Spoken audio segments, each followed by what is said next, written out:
Hello and welcome. Thank you so much for joining me. Today, my guest is Michel Gravel. And Michel is a historian who lives in Canada. Now, he's actually an amateur historian, and he contacted me on the internet, and I found his story fascinating. And he told me about an analysis of the Gospel of Mark that he had in response to a J Warner Wallace. And I actually haven't even heard it yet. So we're both hearing it for the first time together, but it sounds absolutely fascinating. But before we get to that, let's hear a little bit about you, Michel. Tell us who you are and how you came to be an atheist, and then how you came to be a historian. Oh, well, those are different things. I'm French Canadian. I grew up. I was born and raised in Eastern Ontario in a town that was 40% Francophone, but my parents came from Montreal, and my dad moved there because of his job on the railway. But they brought Quebec used to be a theocracy up until 1965. Oh, really? Yeah. And so us in the diaspora, is that what is the correct word? Uh-huh. The French Canadians outside of Quebec, the theocracy lasted into the 70s. Was it Anglican? No, French Catholic. Oh my God, Catholic. What are you talking about? Okay. Yeah, it was the French Canadians were staunchly Catholic, and then but they in Quebec they controlled the hospitals, they controlled the schools, they controlled the universities. It wasn't officially a theocracy, but it basically was. And in 1965 started the Quiet Revolution, where they secularized the province. But my parents had left in 1958. And they carried those old, that old dogma that they had. So we had enough French people in the town that we went to a French Catholic church, went to a French Catholic dentist. We went to the garage was French, and a lot of people, not everybody, but spoke French. The fact that I speak really perfect King's English is a testament to me playing with all the kids on the street who spoke English. So I was brought up speaking both languages. So I don't know which one was my first language. But what's pertinent for the story is that in Quebec, the Bible was banned, and you think that's ridiculous in a Catholic theocracy. But the clergy did not want you to read the Bible. You were supposed to get your apologetics from they wouldn't have used that word apologetics, but from your theology. You're supposed to get your theology from the parish church, the parish priest. And I don't know if it's the same thing in every other Catholic diocese, but in Canada, they would go through all four Gospels in a 4-year cycle, and they would read from the Gospels every Sunday. And that's how I got the Bible. And they they were sneaky. They never mentioned that Jesus had brothers and sisters. That they didn't want to go there. They left out the incest and the nonsense, and pretty much the whole Old Testament was not mentioned. So I never read the Bible, and neither has my mother, and she's still a staunch Catholic today. So when Bart Ehrman, I was watching one of his videos, he said, try to read the Gospel of Mark as if you had never read the Bible, which is that was out to theists. He was saying that, and that's a hard pill to swallow. How do you blank out all the conflation that's happened since Mark wrote his Gospel? But me, I never read the freaking Bible. Well, actually, that's the way it was in Europe before before Martin Luther. The priest didn't want anyone reading the Bible, and that was Tyndale's thing. Was he wanted the Bible translated into English so everyone could read it. And the Catholic Church was very opposed to anyone being able to read the Bible other than the priests. And so that's not at all unusual as a position for the church. What is unusual is that it continued that long. The church, started to dial that back after the Protestant Reformation. Well, we had a very medieval in French Catholic Canada up until not that long ago. We had a very medieval view of all that. It certainly wasn't anything like a Baptist you'd be more familiar with. The Christianity that I grew up in is completely different, which is another reason why I don't believe in Christianity, is that there's just too many sects. Like God shouldn't need apologists, and why are we so fractured if it's so clear? Mm-hmm. So I don't know. I don't want to go on a tangent. Please guide me through what you want to. Well, okay. So were you ever actually really a believer? Well, I was a believer that you're a little kid and you go and you assume all this stuff is true, right? And I remember when I first got married in 1989, my ex-wife and I guess you could rent it then, The Last Temptation of Christ. And we stopped halfway through because we had so much cognitive dissonance. I wouldn't have used that word then. Right. It's like, oh my God, like this is blasphemy. This is wrong, because it was just against what people told us. And later on, I remember going to a youth group camp, and it's ironic. I said, this made me like not believe more. But I didn't know why. That's interesting. I didn't know why I didn't believe, but I just didn't add up. And then years later, like a few years ago, I was off sick for 4 years, and I took a break from my history stuff. I got curious about, why don't I believe? So I started watching. I discovered YouTube, and I discovered Apologia. I discovered Kent Hovind. And then the first time I saw Kent Hovind introduced, he said he was a PhD high school teacher in science. And I was impressed. I said, a PhD, what's he doing teaching high school? So he must really like teaching kids. And then he went on this. So I watched for years apologists like Aaron Ra trying to debunk these guys. And I just wanted Kent Hovind to say, yeah, you're right. This is ridiculous what I'm saying, and it'll never happen.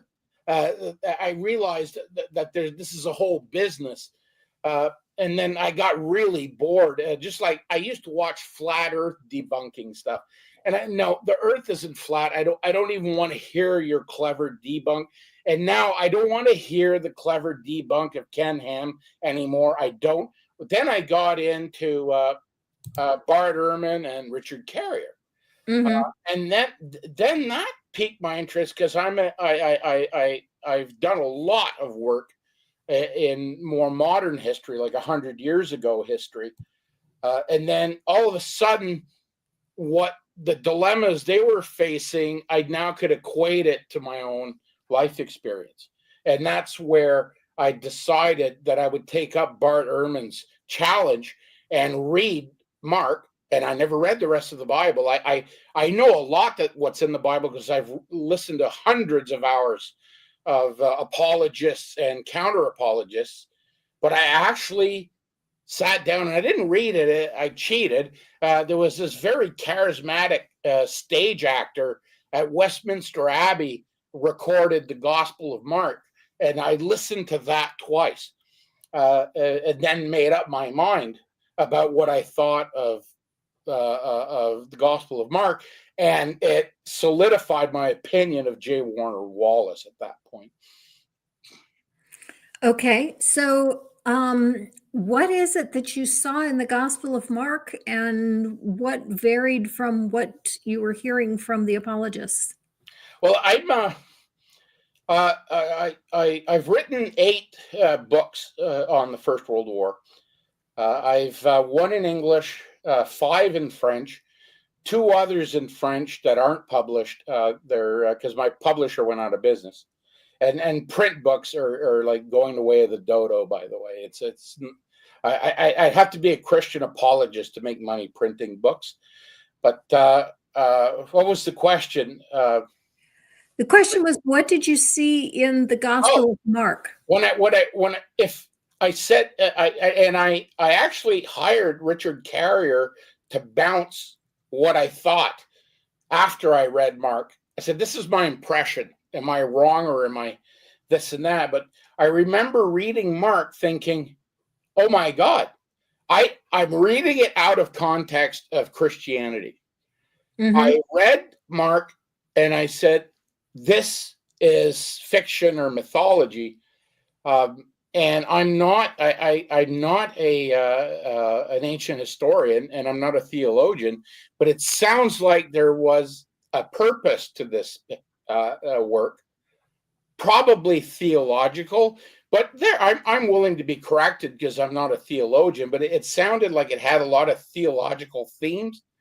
But if this came on my desk and somebody said, "Michel, I want you to validate that this happened," I would say this is as a historical, as a primary source, it's useless.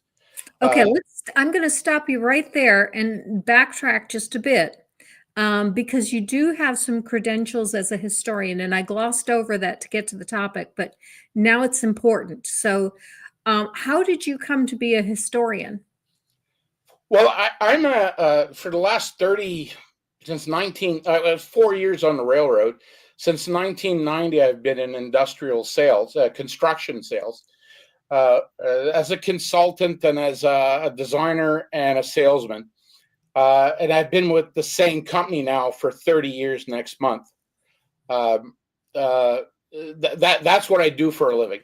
I have no academic credentials in history, but in 2000 or 2001, I started researching an ancestor who served in the First World War. In 2003, I started doing research in France. I've been back once or twice a year since then, so over 20 research trips funded by me. And in 2006, I published my first book in English about what I found. And then that version came out in France and French in 2008, and I've done 4 other books that way. I also I inspired or drove 10 memorials in France that weren't there before due to my primary research. And I do tours for the French locals because I speak French, so I do tours for the locals in their own villages, and I've done them for Canadians and Brits as well who have come, and then the President of France awarded me Knight of the National Order of Merit. I only bring it up not to blow my own horn, but it even though I'm an amateur, to be a Knight of the National Order of Merit is almost like the Medal of Freedom. Right. It goes up to, it went up. I heard through the grapevine that it went up to the former Chief of Defense Staff, the #1 soldier in France, reviewed my file himself. He recommended to Macron that I should be knighted. And then it went 9 months to Canadian External Affairs. They did a review of me. Probably a police check, which the French would have done anyway through the Royal Canadian Mounted Police, and then in the end, they awarded me the medal. So, well, it's not a medal; it's an insignia. It's the insignia of the office of the Knight of the National Order of Merit. So that's my PhD. It's essentially a self-study PhD, is what it is. Instead of doing a 8-year or a 4-year program with an advisor, you did a 20-year program with no advisor. Well, that's why I hired Richard Carrier, because I wanted somebody not connected to the First World War, because they tend to circle the wagons around people who haven't gone to school. Mm-hmm. But I wanted you know Richard, and Oh, I yeah. said, how do you feel about assessing some of my work, not knowing anything about the Great War? And Mm-hmm. I have two videos, two PowerPoints. I wouldn't call them videos. I have two PowerPoints online, and I paid them to watch them. And Mm-hmm. it was about something that I discovered, and I just want to know. In the first part, I said I think I this is the answer, and then part two was new evidence I found. Now I'm certain this is what happened, and I said, "Am I full of myself? Am I like?" And I want somebody who's not biased. And Mm-hmm. he texted me. I was so proud. He said, "It's amazing what photographs will do," because he doesn't have access. He can never use photographs in his work, like as evidence. And he said, "I think you proved your thesis." Okay. Very good. Very good. Uh, so I'm not. I'm some guy on the internet, but don't. I I I I, I But don't you're also a speak lot Greek. more than that. I don't Yeah. speak Greek. I'm not an ancient historian, but I can tell you, when I read Mark, Mark says whoever Mark was, Mm-hmm. and I don't care if they were written early or late, or if Mark was whoever people think want him to be. Uh, uh, Mark is just what he wrote is fantastical, and I know that I really like. Um, uh, Prophet of Zod did a thing on this. The fan. It's so fanciful, the whole text, and even the non-fanciful stuff is unbelievable. I'm going to take one specific thing: is Jesus of Nazareth. Well, I looked at Bart Ehrman's blog, and he said, "Oh no, it's multiply attested, so probably." And why would anybody lie about Nazareth? No, if the Catholic Church came to me as a historian and put that on the Gospel of Mark on my desk and said, "We want to spend $15 million and put a cathedral in Nazareth," but was Jesus really there? And I go, I don't know. What I would do now, like what I do now in my methodologies, I would look for an electric bill, rental of a PO box. I would look for a driver's license. I somebody claimed that he was from Nazareth, but I'd have to corroborate it. And you can't corroborate that Jesus was from Nazareth. And now I know apologists feel all warm and fuzzy because some archaeologists found a farm somewhere on the outskirts of Nazareth. And I asked Richard Carrier, I said, doesn't that seems pretty thin? He goes, well, yeah, they can't dig up downtown Nazareth. So we really don't know what Nazareth was. Was it really? Wait a minute. Wait a minute. You said that recently they dug up a farm on the outskirts of Well, Nazareth. I know that apparently. Wait, let me finish the question. What did they find at the farm? Was there some kind of inscription there, or something to indicate that Jesus was there, or just that the farm existed? No, there were apparently some first century dwellings in the vicinity of. And I'm there as a historian. I'm going, well, and then I find it funny because you see apologists when you watch videos on biblical archaeology, they'll go, "Oh, this Jesus may have played in this courtyard. If it wasn't his house, it might have been his friend's house." My God, you're stretching, because we haven't established that Jesus really is from Nazareth. You can't prove it.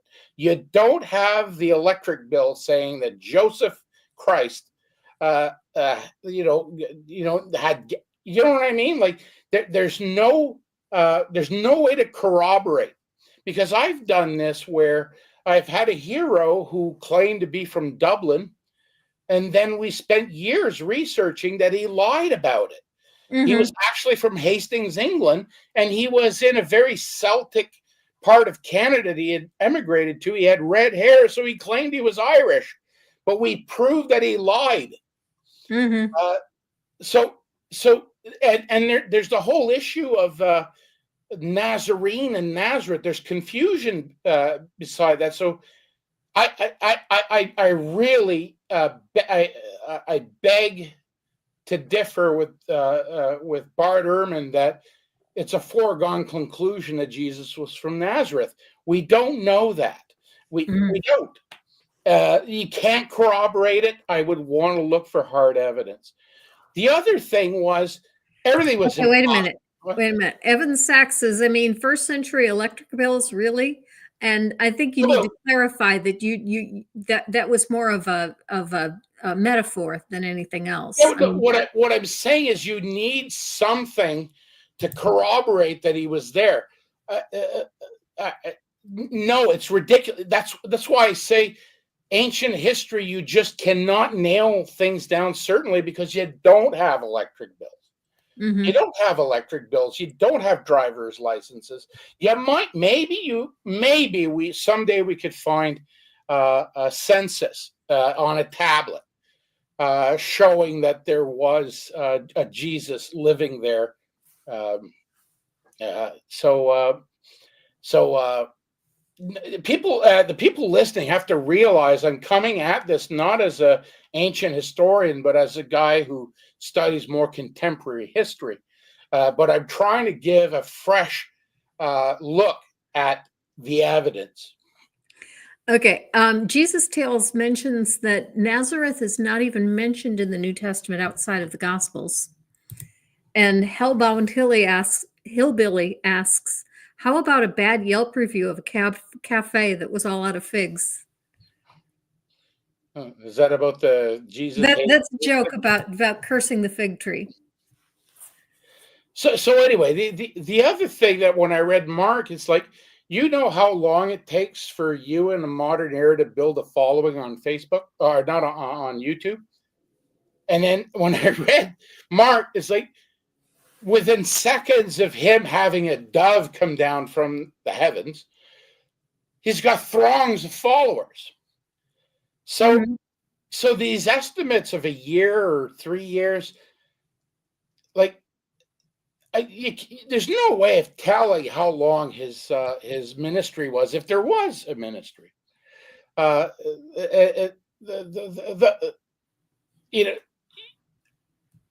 then the whole trial thing. The whole trial thing seems like it was force-fed into. The author wanted it to happen at Passover, but did it happen at Passover? We don't know. How we don't know is that the whole thing seems contrived. Like Jesus was arrested at night and you got his trial right away. No, you'd get slammed in the slammer and then you'd wait days and days and days and days till they got around to dealing with you. But no, the author had some kind of agenda. He wanted to have Jesus be connected to the Passover some way. And then from what I read with like Richard Carrier and other people is that the way the whole trial happened isn't realistic. So if everything is so fantastic, you can't really just say for sure Jesus was crucified by the Romans. Certainly not by Pontius Pilate. There's no evidence anywhere that you could corroborate that with. And I don't know if you have any questions. Well, one of the things in the Gospel of Mark that was brought up to me fairly recently that I hadn't noticed until well,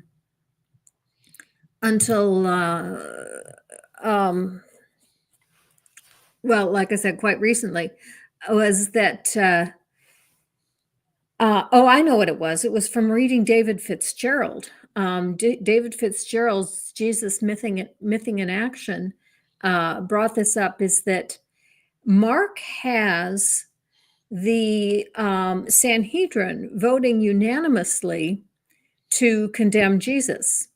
And then he has Joseph of Arimathea being a member of the Sanhedrin, asking for Jesus' body. And that doesn't work. I mean, if the Sanhedrin voted unanimously to condemn Jesus, and Joseph of Arimathea was one of the Sanhedrin, then he would have to have voted to convict Jesus. Well, that's one thing that you're right about, but the whole thing doesn't make any sense. Like I have another story. I have a memoir called "Ghosts Have Warm Hands" by a journalist, a war hero, correspondent, very well respected person, and he was in the First World War. He entitled his book "Ghosts Have Warm Hands" because he's convinced. He went to the front in early 1917. His brother was killed in 1915 in Belgium. And his brother said, "I'm going to look after you if something happens to me." And twice in his very lucid and well-attested memoir, he says, "My brother came to get me out of a dugout before it got bombed." Twice. And he says in his introduction, he says, "I have to believe in the afterlife." But unlike the Gospel of Mark, which is fantasy, like the whole thing is full of walking on water and sending demons into pigs, and I mean, come on. This guy, my friend, edited the memoir about 30 years ago now. He talks about 120 people in his memoir. Mm-hmm. He identified like 95 certainly who they were. And he's where he's supposed to be according to the war diaries. Everything he says checks out. So now if he told me I was born in Nazareth, I really wouldn't challenge him on it. Because his story is so lucid. But in his case, he says he met his brother. The ghost of his brother saved his life. And he said, what surprised me the most is my brother's hand was warm. Mm-hmm. So what do we make of that? Well, I don't know. It doesn't prove to me there's an afterlife. It doesn't prove Christianity. I just don't know. And I think apologists and Christians have to realize that there's people like that. Things like that happen. But comparing it to my analysis of Mark is that I can't trust anything Mark says. I don't believe Jesus was necessarily crucified. There's no proof. We can't corroborate it. Who was the Roman who said Jesus was crucified? I forgot his name now. In 115 AD. I don't know who you're anyway, talking about. Josephus? No, not Josephus. I forgot the name now. But there's no way to there was an apologist, archaeologist who said, "Well, we found Herod's residence in Jerusalem. So this is where Jesus was brought. This is where there was where he was condemned." No, you can't extrapolate that. You haven't been able to. I'd find a court transcript that says Tacitus. Is Tacitus the one you're looking for? Tacitus.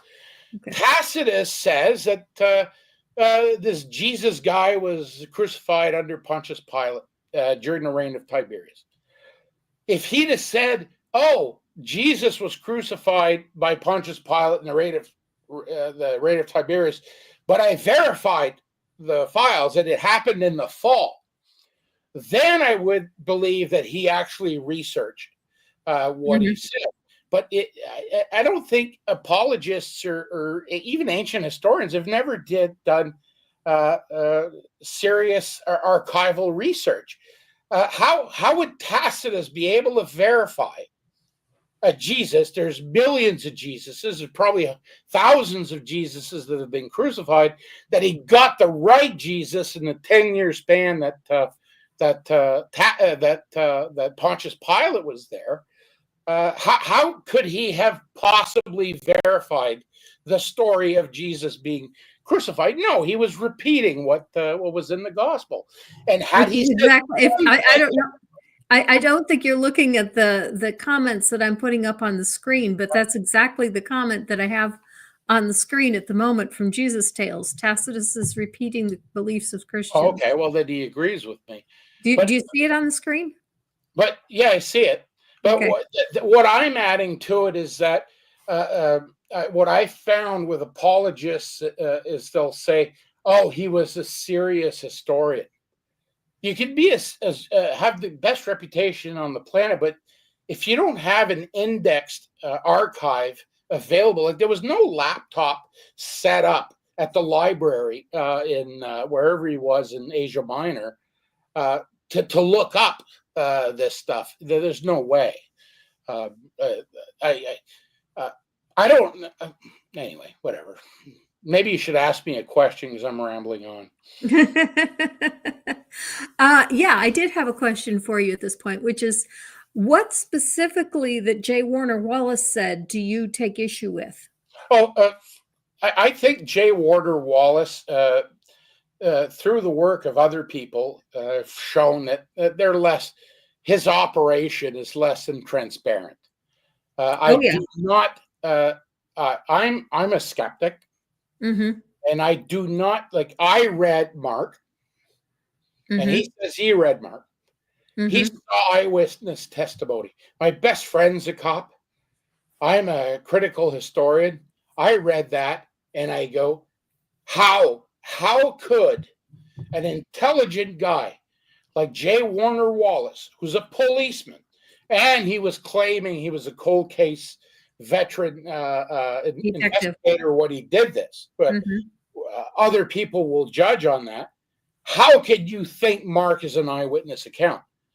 I'm sorry, and I'm not going to. We don't have time to break down all the reasons why, but just read Mark. Yeah, it definitely does not read like eyewitness testimony. And then I know he's full of different things. Because now I just catch where he's talking about the flood. Oh, okay. Your shtick is you were a staunch atheist, and then you read the Gospels, and then it took you a year to decide. He said a year for him to decide that these were eyewitness accounts, and now you believe in the flood. Well, even if Jesus resurrected from the dead, doesn't make the flood real. Well, Jesus does make a reference to the flood in, I don't remember how many of the Gospels, but at least one of them. He talks about, as in the days of Noah, so it will be in the end times. And from that, we get that Jesus believed that Noah was a historical person. And he doesn't specifically reference the flood, but he does talk about Noah as a historical person. Yeah, well, he can't piss off his base, right? Well, no, I'm talking about Jesus. Jesus. Jesus, yeah. Well, the whole thing is fantasy, and I can't believe that. I'm not going to call him a liar, but I think it makes more sense that he was a casual Christian. He believed, like me. I didn't know why I didn't believe. He didn't know why he believed, and it's telling that he said it took him a year to decide that this was eyewitness accounts. It's because he had to fit a square peg in a round hole. Mm-hmm. He had to come up with an apologetic that made it okay, and he used his shtick as a. But I'm not going to call him a liar because I don't know. But it doesn't how can a rational person who says he had no influence from Christianity read Mark and think that this is all true? And okay. I'm going to get pushback on this, but anyway. A couple of things I want to bring up. A first comment from Big Zebra Is he talking about that cold case Christianity guy? Yes. I think he recently has had to hang his head in shame. And I'm curious as to what Big Zebra is talking about. And I'm wondering if he's referring to Prophet of Zod exposing that he was not a cold case detective at the time of his conversion, because Prophet of Zod went through a timetable of when he became a cold case detective and when he says his conversion was, and his conversion came about 10 years before he became a cold case detective. And he did respond to Prophet of Zod by saying that, okay, yeah, I wasn't specifically a cold case detective at that point, but I was a detective and the skills are very similar. And so he did kind of have a backup. But Big Zebra, if that is not what you're referring to, if you're referring to something else, I'm really curious as to what maybe there's new Shane.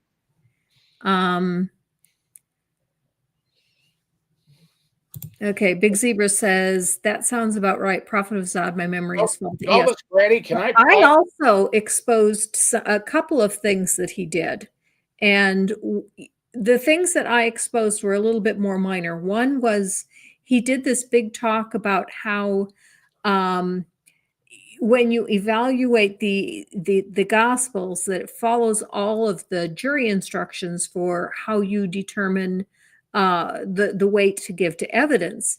And he says, these are the California jury instructions, and these are the criteria that I use for determining how to weigh evidence, and they're exactly identical.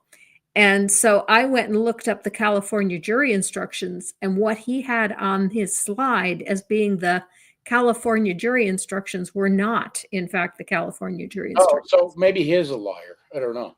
Yeah, two of them were, but the rest of them were not. And it just does. I know it's oversimplistic because people will do counter apologetics in great detail, but to me it's very simple. Read Mark. How could you think this is an eyewitness account? Like, would J Warner Wallace, would my friend who was a police sergeant just retired, somebody gave that as a statement, and it's not dated, it's not signed, we don't know when it was said, that this is eyewitness account. Did you ever wonder why Biola University, whatever it's called, doesn't have... Okay, hold it just for a minute. You're moving to another topic, and I want to finish this one first. Michael Beverly says, not maybe, I proved he was a liar. He went on Cam's show and retracted things that he said. Michael, are you referring to the retractions on his background? I'll be back 1 second. Okay, because there's one other thing that he did that I exposed, which was he talked about his case. And there's, he was talking about how he would present his case in court. And I brought up that a detective does not present a case in court, the prosecutor does. And he talked about how he would bring up to a jury that I don't remember the exact details, but in essence, he was explaining to the jury the effect of their verdict. And I said, that's grounds for a mistrial. If he ever actually did that in a trial, no prosecutor would ever want him on the stand again, because that's going to blow the whole case. Okay, Michael Beverly followed up and says he claimed that he never said that he converted because of evidence. And he also said it would have been too much work to get the evidence box out that had the DNA. I'm sorry, what DNA? I think he's talking about, there's a case that I think Prophet of Zod did this. It was the case with his...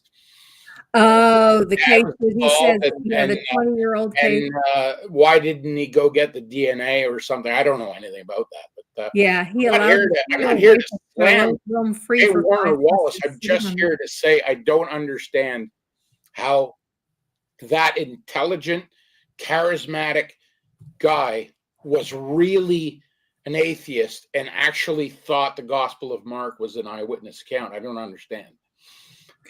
Big Zebra wants to know what you're drinking. Diet Coke. I have a raspy throat, so. Minus water. Oh, I'm addicted to Diet Coke. Is that okay? Oh yeah, absolutely. No, but I have one every day. And what I find funny, I remember I read Bart Ehrman's blog because I asked about the Nazareth thing, and he said these were independently attested, the Nazareth origin of Jesus. And I asked Richard Carrier, and he said, "Well, no, they're all derivative of Mark, all of them." When I've had to use independent sources to corroborate stories. I had a case where I was, and I do this. I took a memoir of a soldier who went through a village, and he was on his way back into the village, and he saw a tank. The tank stopped, opened the hatch, and said, "Is this village B?" He says, "No, this is village A."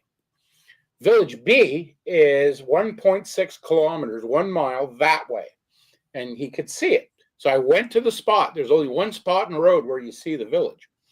But did it happen? I want to verify, try to find data points to confirm if the guy is telling the truth or not. So I went to Kew in England at the National Archives. I pulled the Tank Corps reports for that day.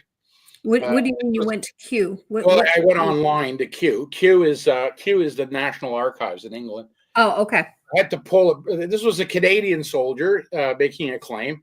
I looked at his war diary. It didn't say anything about tanks. So I went to Kew and I pulled the after action report for that day. And like I said, the tank was looking for village A. He was in village B.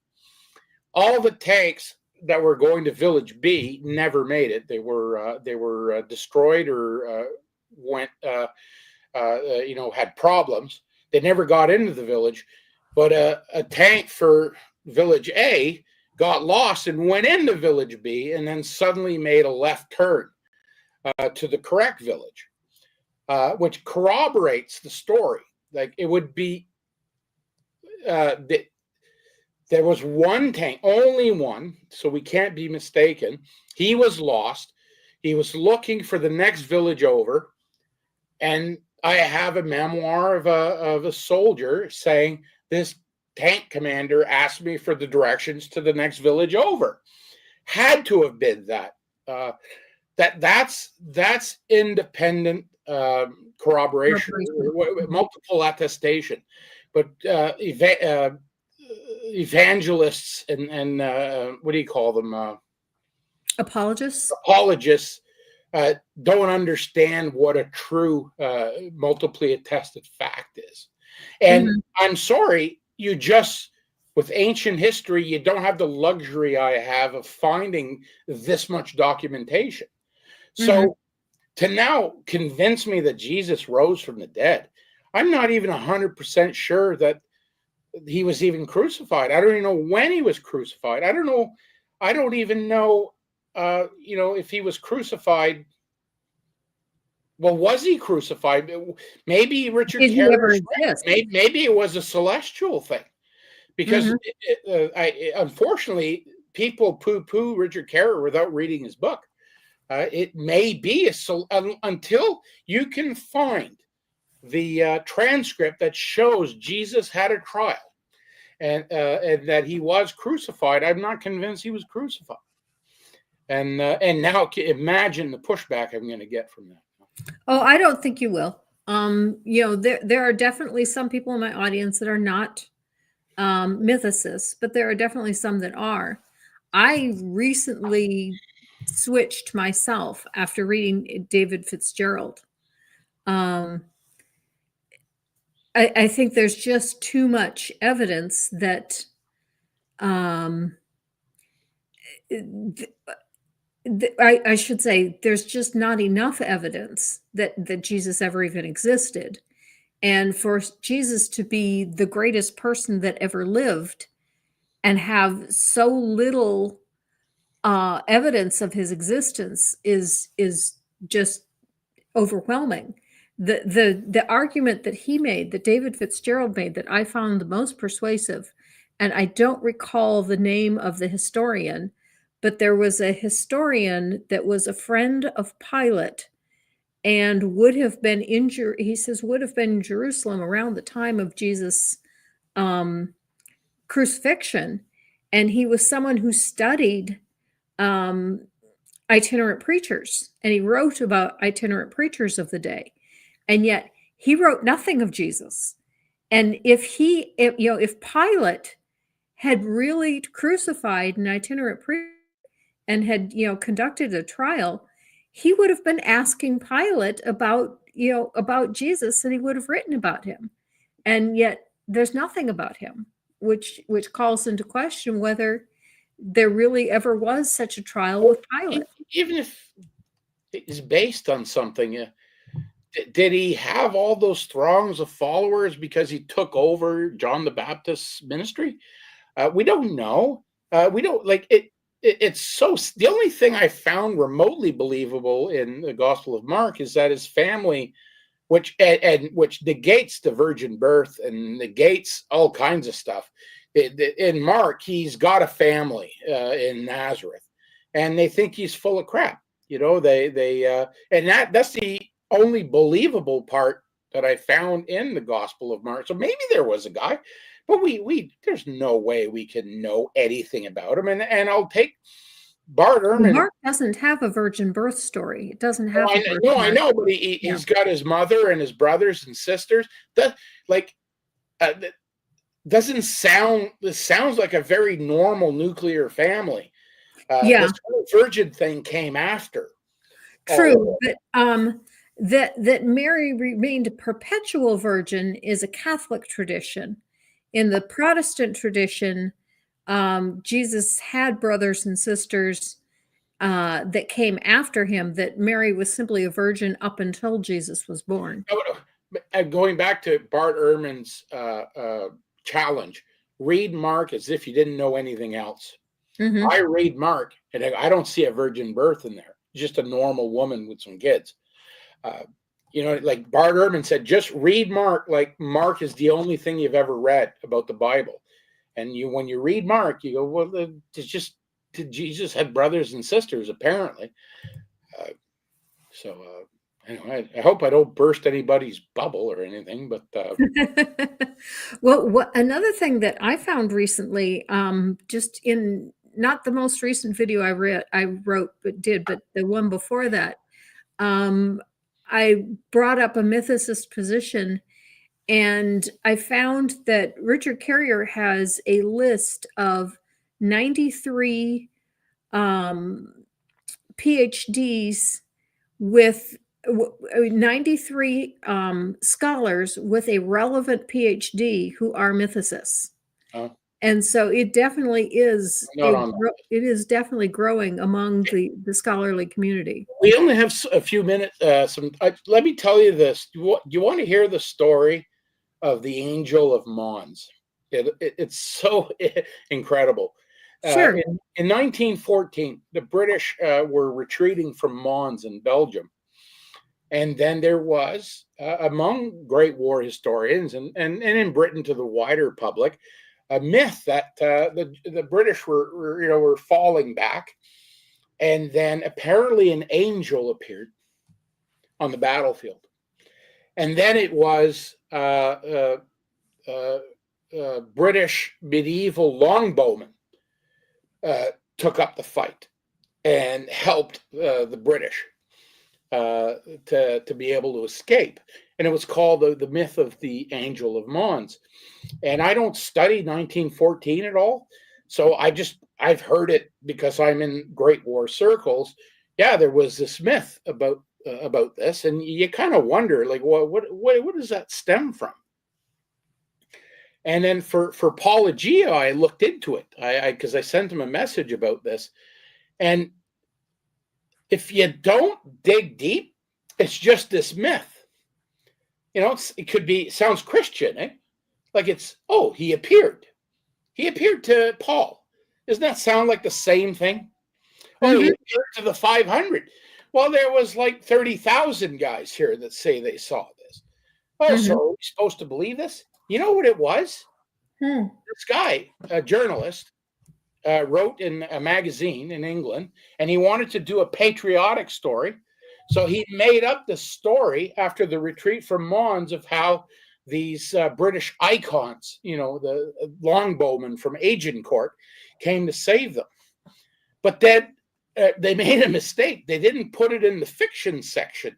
It just went in the newspaper.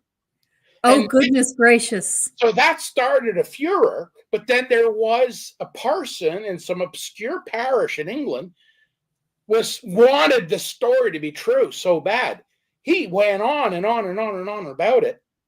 And then a few years later, there was a book that came out, and the author was horrified.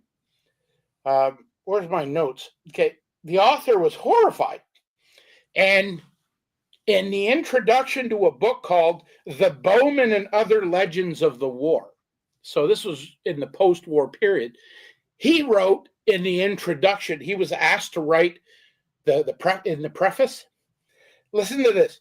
It seemed that my light fiction had been accepted by the congregation of this particular church as the solidest of facts.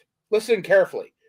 And it was then that it began to dawn on me that if I had failed in the art of letters, I had succeeded unwittingly in the art of deceit.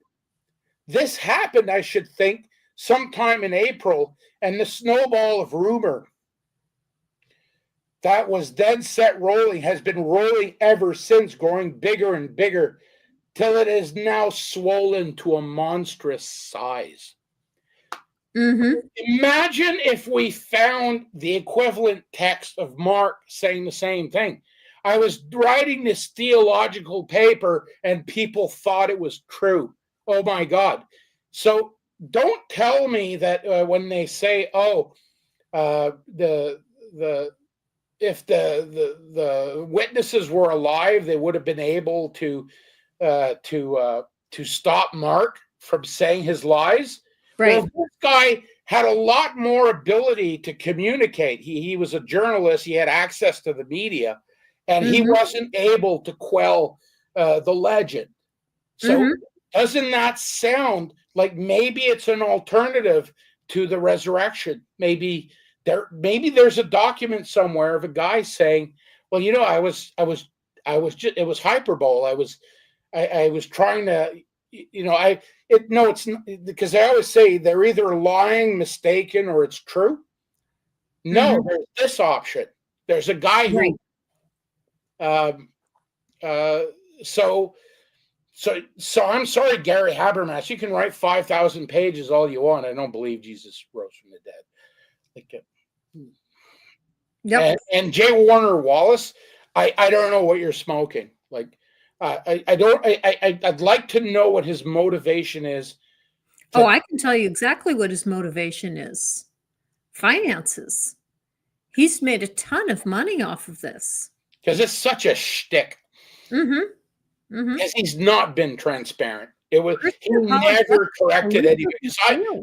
I'm the first to correct people. They say, no, I wrote 8 books. No, only 6 were published. I'm the first person to say that. He could have said in his interviews, I wasn't, no, and I really don't believe he was a skeptic when he went on his year-long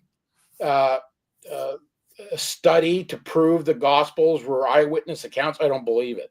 Because if you're a rational wife. What? I think it was his wife. He converted because his wife converted, and very, very much like Lee Strobel. Lee Strobel has almost the exact same story. He claims that he went and investigated the claims of Christianity and came off being a Christian, but he also had a wife that converted to Christianity around that time, and lo and behold, suddenly he finds Christianity be true as well. I think both of them did it because they wanted to please their wives. Yeah. So I don't know what dent I put in his armor, but I just don't. I don't buy it. I don't buy that he actually analytically decided that this was an eyewitness account. It's not.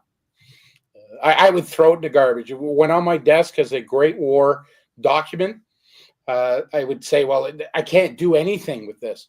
And I know people laughed at me when I said the electric bills in Nazareth. I would want to find out, was he from Nazareth? And I'm talking about contemporary sources. If I were an ancient historian, I would want to find the equivalent proofs that he was there. Before I told the Catholic Church, yeah, go ahead, spend $15 million on a cathedral.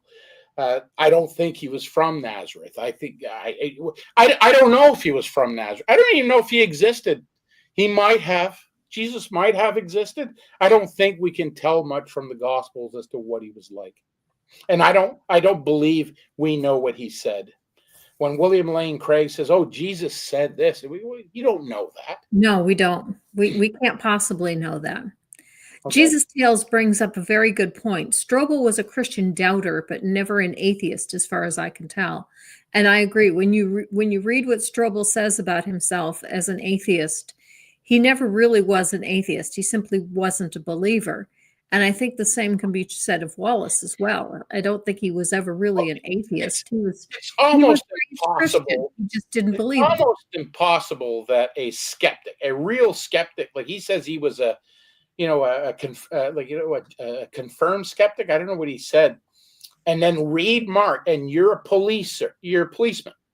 Mm-hmm. And I really hate how he makes it sound like he's winning the cases. He's converting the jury. No, policemen collect facts. The prosecutors and the defense, and then ultimately the judge and the jury decide. He never proved anything. Policemen don't prove anything. They investigate and they present facts. And anyway, I was not aware of this. Michael Beverly says Strobel admits he was facing a divorce. yeah. So his wife was going to divorce him if he didn't convert, evidently. I watched it. It was painful. I watched his movie there about the case for God. Oh, watching William Lane Craig presented as a rational person was painful. But the whole thing is it's confirmation bias. Mm-hmm. The whole thing. Mm-hmm. Anyway. Well, we are almost out of time. Is there anything that we didn't get to that you would like to bring up? Any final or closing thoughts? Well, I really wanted to get to the Angel of Mons because I'd like to get it out there in the skeptic community that it is exactly an analogy for Christianity and what they saw. And you can Google it. It's a well-documented thing. Most people don't go to the bottom of it where you actually see, and it's on the Wikipedia page. It's finally there, where the author actually admits that this was a fiction and I didn't mean for it to become a myth.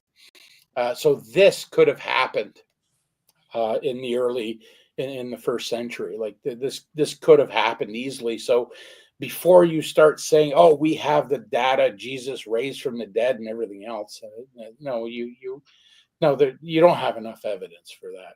I'm sorry. I'm sorry to your Christian viewers. It's a lot like Our Lady of Fatima. In a way, yeah. Why does she appear? Right.